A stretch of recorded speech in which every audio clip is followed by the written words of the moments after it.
And one of the things I enjoy about Wonder Woman is the connection with classical mythology. Again, not totally accurate, but Hollywood has to tell stories.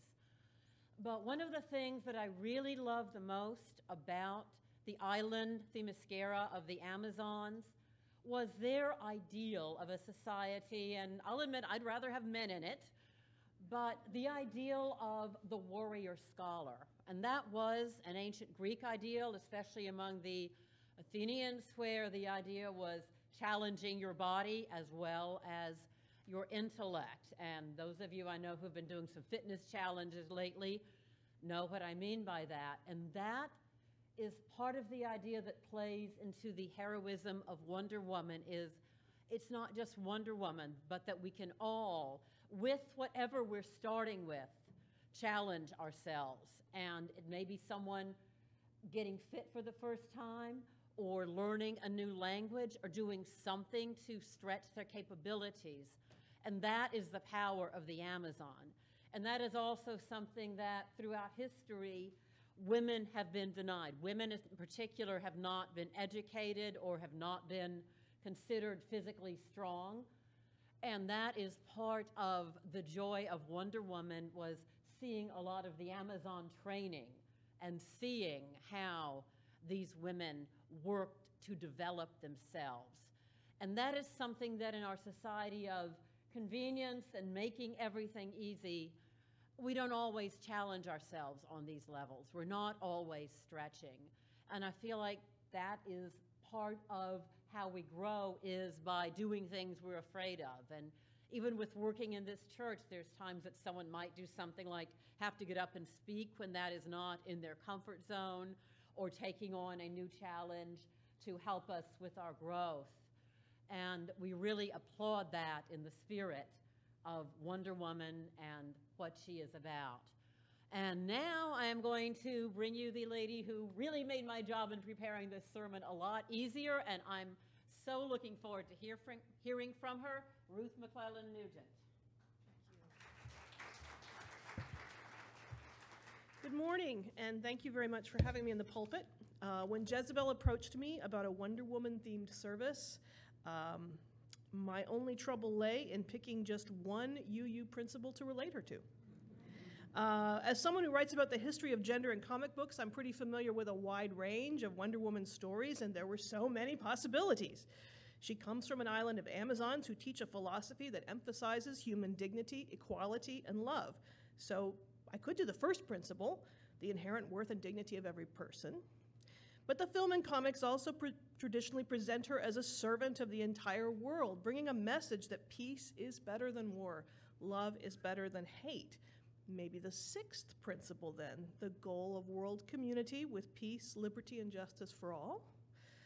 But in her classic origin story from 1941, she is sculpted from clay as a baby and infused with life and strength of the Earth Mother, the goddess Gaia herself. Between this and the Amazon's philosophical connection to the natural world, perhaps I should go with the seventh principle, respect for the interdependent web of all existence of which we are a part. In fact, the more we talked about it, she seemed to fit a lot of our ideals, and thus we came up with a theme, Wonder Woman, Sue You Superhero. But Jezebel and I settled on a focus on the second principle for my sermon, which is justice, equity, and compassion in human relations. Justice, equity, and compassion. Let's reverse those. Compassion, equity, justice. Because the idea of justice looks a bit different when we approach it via equity and compassion. And that process is very much key to how and why this character was developed. Now, justice is a word that gets thrown around a lot in the comic book world. Truth, justice, and the American way. The Justice League, the Hall of Justice. But very often, the justice of superheroes in the 1930s and 40s was quite a simple affair. Bring the bad guys to justice by beating them up, locking them up, or killing them. Those who are shocked to see Superman kill in a recent movie, by the way, I would advise you to steer away from his 1930s adventures where he's known to push a villain off a building and say, "Good riddance!" The heroes of the so-called golden age of comics could be violent. So much so that it spurred psychologist William Moulton Marston to pen a protest. Marston, a former Harvard academic psychologist, had by 1940 become a popular author of practical self-help psychology. He was a critic of popular culture and what he called the, quote, blood-curdling hypermasculinity of comic books. And so he proposed a new kind of hero to National Comics publisher Charles Gaines, a female hero, one who would combine what were considered typically feminine traits of care and compassion with superhuman physical strength and, of course, fantastic gadgetry. Now, as a psychologist, Bill Marston had long been interested in gender. And this is Bill here pitching this to Max Gaines on one side, and on the other, this is Bill with his wife and research partner, Elizabeth Holloway Marston, who was also a psychologist. And in the research they conducted together, they had come to the conclusion almost 15 years previously that not only were women capable leaders, they might in some ways be better leaders than men, more inclined to persuasion and to caring, less inclined to dominate by brutality. Now, in the 1920s, this is revolutionary stuff. In the 1930s, in a world gripped by fascism and war, a world where brute strength and dictatorship seemed poised to overthrow reason and democracy, these ideas were even more timely. And so Gaines agreed to the comic, and thus Diana, Princess of the Amazons, known as Wonder Woman, entered the world in 1941. Marston's scripts made for best-selling comics. They were action-packed tales, but also they were, in his own words, psychological propaganda for a new kind of woman. They were full of his own psychological theories and encouragements to positive behavior. There are some surprisingly modern themes, such as when Wonder Woman encounters a child who is a bully, and it convinces him it would be more fun to use his strength to protect and help other children rather than to pick on them. There is an abusive father whose children needs protection, a sales clerk being brutally exploited by a greedy corporate boss and who, with Wonder Woman's help, carries out a strike and forms a union. And there are women and girls who need encouragement to believe in themselves, so many of them. One lucky girl whose male friends constantly exclude her from baseball games gets to travel to the Amazon's home and learn to improve her athletic skills and confidence. Another woman, Marva, had been married to and exploited by the supervillain Dr. Psycho. After his apprehension, she wonders what will she do with her life. Wonder Woman tells her, get strong, find meaningful work, join the Women's Army Corps or the Navy Waves and serve your country. Marva Psycho, in fact, takes her advice, and in a follow-up story, one of the covers here, Wonder Woman helps her and the other members of the Women's Army Corps solve a murder and defend themselves from a sexist general to boot. These stories are full of heroic women. Not only Wonder Woman herself, but her merry band of sidekicks, the female students of fictional Holiday College, who are led by Etta Candy. Here we see Etta Candy in her 1940s version. This fun-loving crew of college students accompanies her for everything from punching Nazis to tracking down black marketeers to investigating sexist propaganda against all the Rosies doing their riveting in wartime factories. And then there are the Amazons, Diana's people, whose all-female society Marston portrayed as cheerful athletes, accomplished scientists, and wise philosophers. There was a cosmic tone to his gender revolution. The Amazons, in his telling, were under the protection of Aphrodite, who was portrayed as the embodiment of femininity as well as love and kindness and compassion, a kind of mother goddess, the divine feminine, if you will. Doing her bidding, the Amazons opposed the forces of the brutish Mars, god of war. In these comics, he is shown as the spirit whispering into the ears of Adolf Hitler and Benito Mussolini, and deploying his minions, greed and deception, to tempt humanity into violence. Now that might sound like pretty heavy stuff for a medium meant primarily for children, and it was, but Marston wove in action, intrigue, humor, and of course fantastical inventions, like Wonder Woman's invisible, mentally controlled robot plane, or the mental radio, which was a brain-powered invention that if you look on the right side of the slide, that's the mental radio, and it looks a lot like Skyping. It's kind of interesting. There's a lot of fun in these old comics, but the fun always supported a message about promoting kindness and equality, about using your strength responsibly, using reason and persuasion when possible, rather than brute strength. As a psychologist, Marston believed in the reformability of those who may commit evil acts, and many stories centered around the Amazon's Reformation Island, where through loving and caring, psychological and physical retraining, female criminals learned to better themselves. And for the very best of them, some of them actually could become Amazons themselves. Now, after Marston's death in 1947, other writers came and went on Wonder Woman. Like any comic book, the quality of the stories rises and falls based on their talents and interests. But over the years, some of the best writers returned to the core idea of the character as a promoter of gender equity and compassion and peace.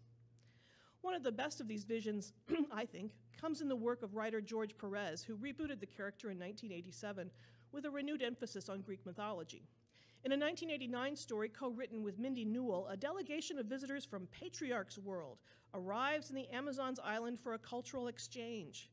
Although many of the world's religious leaders had shunned the invitation from the pagan Amazons, as we see on the panel on the right, one of the visitors is a Unitarian Universalist minister, Reverend Weatherspoon, who along with a Reformed Jewish rabbi are the only two clergy who accept the invitation. They're there. Yay! They're there with a collection of journalists, academics, and activists. So in this story, at first, things go very well. They go swimmingly. We learn that the Amazons in their home island of Themyscira, same-sex partnerships are the norm. We learn that the gods walk among the Amazons. We learn that the Amazons are the reincarnated souls of women who died due to domestic violence, and that they come in all skin colors. They respect each other's different abilities and talents. Slowly, however, the exchanges begin to sour in this story. Those who come from the world of patriarchy begin to feel defensive and attacked. The Amazons become quite self-righteous. There is an explosive confrontation in an Amazon temple as the high priestess and the Jewish rabbi attack each other for their impiety and heresy. Now, this being a comic book, there's a lot of action that follows. There's a journey into the underworld, giant monsters, a couple of epic battles, but I'm going to skip to the end, okay? The resolution of the story reminds us of the core of the original character. It turns out that Eris, the goddess of discord, has seeded the island with her apples, tempting the Amazons and their visitors to misunderstanding, and then to anger, and then to dehumanization, and then to violence. Trapped in a life or death struggle with the goddess, Diana realizes that her anger only makes discord more powerful. It is love. It is the spirit of compassion, which will reveal her true nature and helps diffuse the murderous spirit that is causing the Amazons and the mortals to turn on each other. In the midst of the strife, Diana manages an extraordinary thing, to step out of the heart of conflict and to enter an attitude of compassion towards Eris herself. Now, I'm not sure how well I'd be able to achieve that if I'd been in a battle with an evil animated tree and a mythological serpent. But how often are we trapped in an angry verbal battle, an ever-escalating spirit of discord, and how powerful is it to lay that aside and approach an opponent with a spirit of compassion? And which approach is more likely to achieve equity and justice in human relations? I know this has been much on my mind of late in a world where hate groups march openly, where here in Augusta we struggle with white supremacy past and present, where just Thursday members of our congregation joined the NAACP rally to promote dialogue about our local Confederate statue. It can be easy to get caught up in anger and frustration, and believe me, as a historian, I get very frustrated by people who have a peculiar version of history where slavery had nothing to do with the Civil War. I can even get a little angry about that. But I know it's hard to teach very well when I'm angry. It's hard to espouse true justice. It's difficult to promote dialogue, to persuade, and to reach equitable resolution.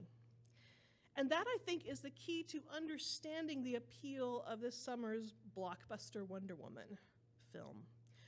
We live in a world where superhero movies have become grim and bleak, and even our escapism is quite cynical. It's ironic that a picture set during the First World War should be one of the most hopeful and inspiring of the genre. But it speaks to our desire for a hero whose example is about more than vengeance.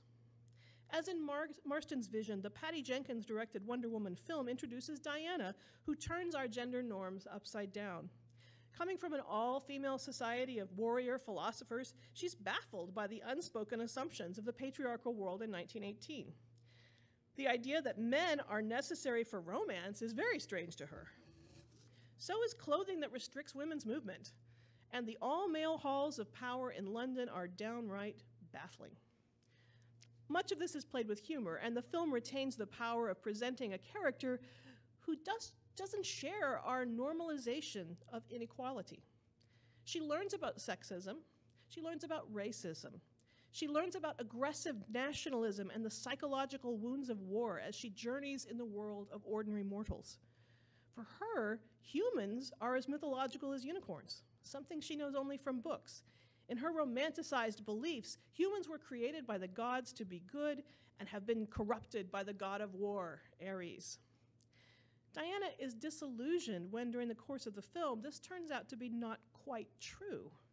Humanity can be cruel, violent, and evil, all on its own, without the whisperings of a god to corrupt them.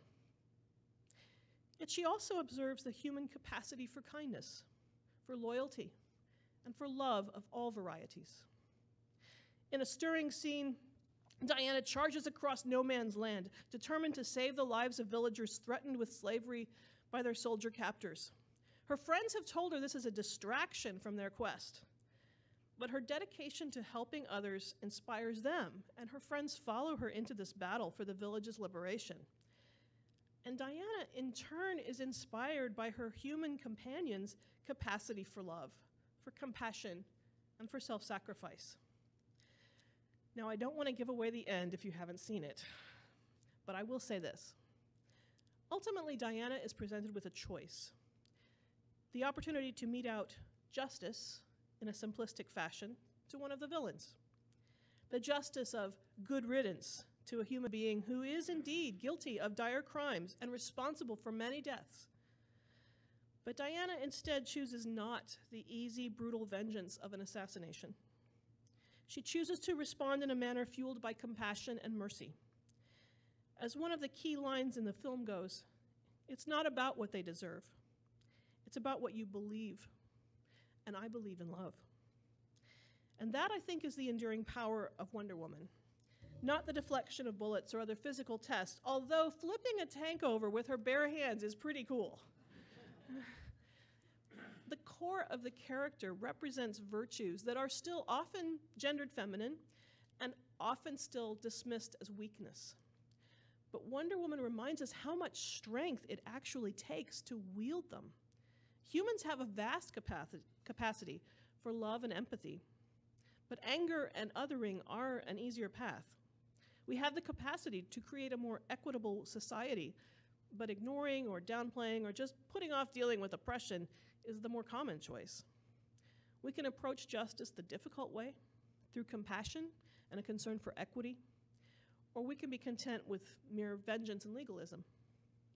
Wonder Woman challenges us to do the hard thing. Most of us don't carry shields, we don't wear capes, and we don't deflect bullets. But we do have the capacity to be superheroes.